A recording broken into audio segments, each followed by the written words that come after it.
Okay, so for the first time in his football career, Shedeur Sanders appears to be at the bottom of his team's depth chart. However, that doesn't mean the Browns' rookie QB isn't practicing. The largest discussion this NFL offseason seems to be when Shedeur Sanders will get significant opportunity with the Cleveland Browns. Most of the chatter has been when he will have opportunities to work with the first team offense. A lot of fans are trying to make sense of this process from the perspective of the Browns coaching staff. We've heard a lot of rumblings from the media, such as this one from Chad Johnson on Nightcap. I got a couple of young bulls out there. I talked to Denzel Ward. Yep. I talked to some, but damn, I can't say the name. But anyway, I done talked to some people. He looked different. There's a difference when that young bull is out there spinning that ball. You hear me? Mm-hmm. Difference. I'm talking about football. I ain't talking about no media and all that hoopla and all them, on Twitter, they putting up the numbers. Some he would 10 for 12 for 2 touchdowns. I'm talking about when he's at the helm, he looks different. Whether he's going with the first team, second team, or third team. It don't matter. I understand getting drafted in the 5th round. All that means nothing when it's time to play football and that whistle blows. He looks different than the rest of the competition. That's what I heard.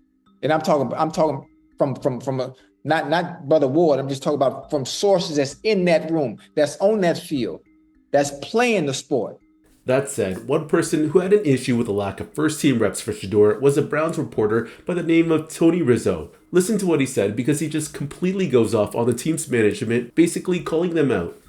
Shedeur is the only guy that hasn't gone against the ones. Is that right? That is my understanding. Why? Did anyone ask the coach? Of the 50 reporters out there, did anybody ask, Coach, why have we not seen Shedeur against the number ones? No, of course they haven't. Or you could subscribe to Aaron's theory that they want Kenny Pickett and Dillon Gabriel to be, because those are the guys that were picked first. Kenny Pickett from the veteran standpoint, Dillon Gabriel from the rookie standpoint. Chris, I guess what? I'm not going to worry about it anymore. I know my guy's the best quarterback. I do. I think he's better than Kenny Pickett, or will be. And I do think he'll be better than Dillon Gabriel. Whether or not he's a Super Bowl MVP, I doubt very much, so I'm going to leave Joe Flacco out of this for now. But I think that guy's the best quarterback in camp. So yeah, that was Tony Rizzo just going off. Look, this was always bound to be a sticky situation when the Browns drafted Shedeur in the 5th round and the media hype surrounding his name, particularly when he was touted to be a first-round pick. Honestly, I don't think either Dillon Gabriel or Shedeur will see any action in the first 5 or 6 games of the season. Cleveland has a pretty tough schedule to start the season, playing 6 games versus teams who had a winning record, 5 of them that made the playoffs, and 2 of them divisional round.